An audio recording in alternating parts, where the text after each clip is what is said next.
Bismillahirrahmanirrahim. Assalamualaikum warahmatullahi wabarakatuh. Nama saya Afrizal Irfani dari kelas 3A PGSD Universitas Mataram. Perencanaan pendidikan. Di sini saya akan membahas tentang perencanaan pendidikan sekolah dasar di Provinsi Nusa Tenggara Barat pada era abad ke-21. Pertama-tama yang melatar belakangi perencanaan pendidikan sekolah dasar di NTB. Jadi karena banyaknya permasalahan-permasalahan pembangunan merupakan kinerja pembangunan yang dicapai saat ini dengan yang direncanakan serta antara yang ingin dicapai di masa datang dengan kondisi real nyata saat perencanaan itu dibuat.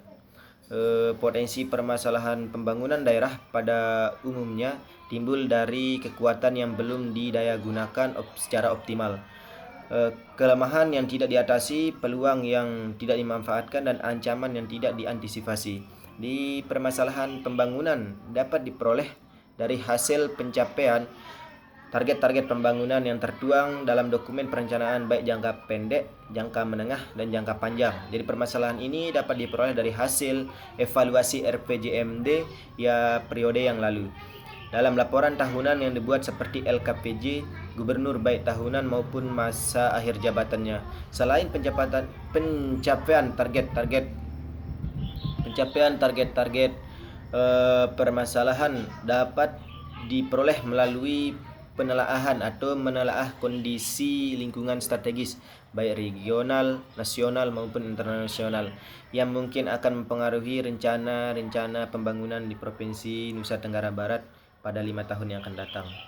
Jadi pembahasan selanjutnya saya akan masuk ke dalam pembahasan di mana pembahasan perencanaan pendidikan ini ada istilah urusan wajib bidang pendidikan.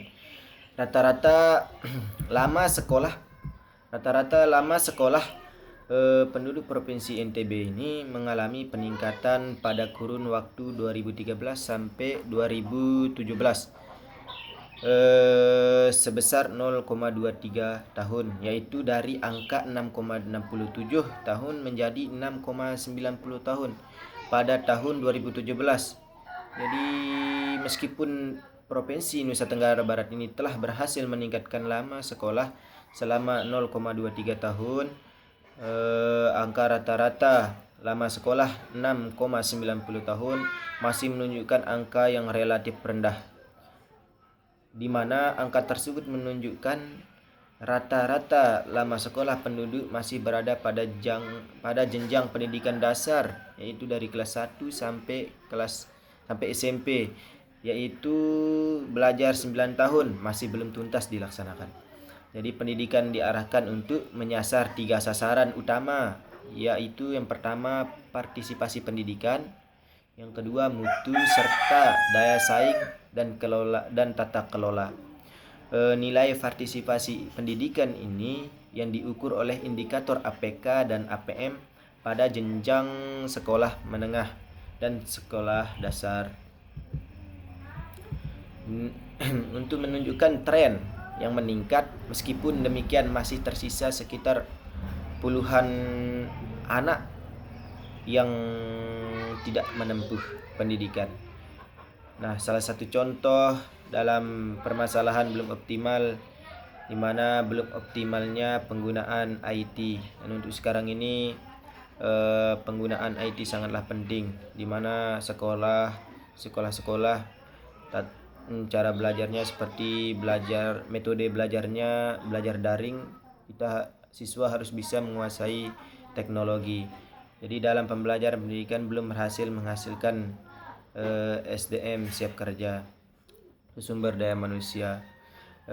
Kesimpulannya saya bisa menyimpulkan bahwa sampai sekarang perencanaan pendidikan di NTB saat ini belum optimal karena adanya permasalahan-permasalahan yang menghambat pencapaian perkembangan pendidikan. Tetapi dalam kurun waktu yang lama, rata-rata lama sekolah penduduk Provinsi NTB ini mengalami peningkatan pada kurun waktu 2013 sampai 2017 sebesar 0,23 tahun, yaitu dari angka 6,67 sampai menjadi angka 6,90 tahun.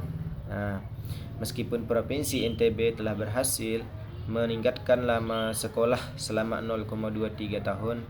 Angka-angka rata-rata sekolah 6,90 tahun ini masih menunjukkan angka yang relatif rendah, di mana pemerintah harus tetap berusaha semaksimal mungkin. Walaupun pemerintah sudah melaksanakan untuk perencanaan pendidikan ke depan, dan pemerintah sudah berusaha memajukan sumber daya manusia melalui pendidikan, di mana melalui pendidikan sekolah dasar sampai sekolah menengah. Sekian dari saya. Assalamualaikum warahmatullahi wabarakatuh.